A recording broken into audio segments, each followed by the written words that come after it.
নমস্কার। অমৃত কথার আজকের পর্ব ১৪। আমরা পড়ছি স্বামী নিরাময়ানন্দ মহারাজজির লেখা গ্রন্থ শ্রী শ্রীমা সারদা।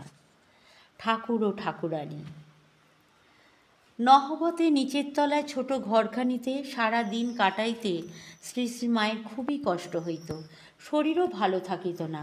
লজ্জাশীলা দেবী দিনের আলোয় বাহির হইতেন না। বহুদিন পর্যন্ত মন্দিরের কর্মচারীরাও জানিত না যে চন্দ্রামণি দেবী ছাড়া ওখানে আর কেহ থাকেন। একদিন পূর্ণিমার আলোয় 10 দিক উদ্ভাসিত দেখিয়া শ্রী শ্রীমা শ্রী ভগবানের নিকট কর জোরে প্রার্থনা করিলেন, আমার মনটি ওই জোছনার মতো নির্মল করে দাও। আবার গঙ্গা জলে চন্দ্র প্রতিবিম্ব দেখিয়া কাঁদিয়া কাঁদিয়া বলিতেন, চাঁদেও কলঙ্ক আছে, আমার মনে যেন কোনো দাগ না থাকে। প্রায় 1.5 বৎসর দক্ষিণেশ্বরে শ্বশ্রু ঠাকুরানী ও পতিদেবতার সেবায় নতুন করে জীবনের আস্বাদ লাভ করিয়া পূজার পর শ্রী শ্রীমা কামারপুকুর হইয়া জয়রামবাটি পৌঁছলেন ও জনক জননীর সেবায় আত্মনিয়োগ করিলেন।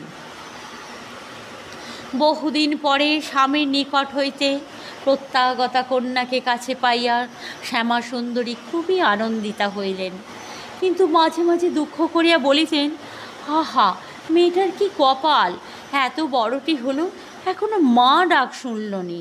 শ্রীরামকৃষ্ণ এই কথা শুনিয়া পরে বলিয়াছিলেন, ও এত মা ডাক শুনবে যে তার জ্বালায় অস্থির হয়ে উঠবে।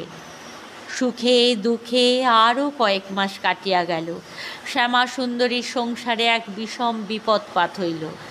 দরিদ্র পরিবারটিকে অকুল সাগরে ভাসাইয়া রামচন্দ্র পরলোক গমন করিলেন।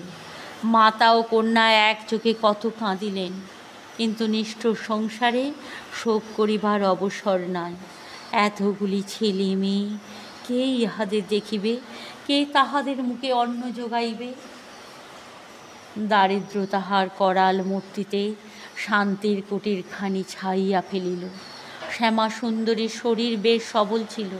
তিনি সংসারে সকল দায়িত্ব মাথা পাতিয়া লইলেন।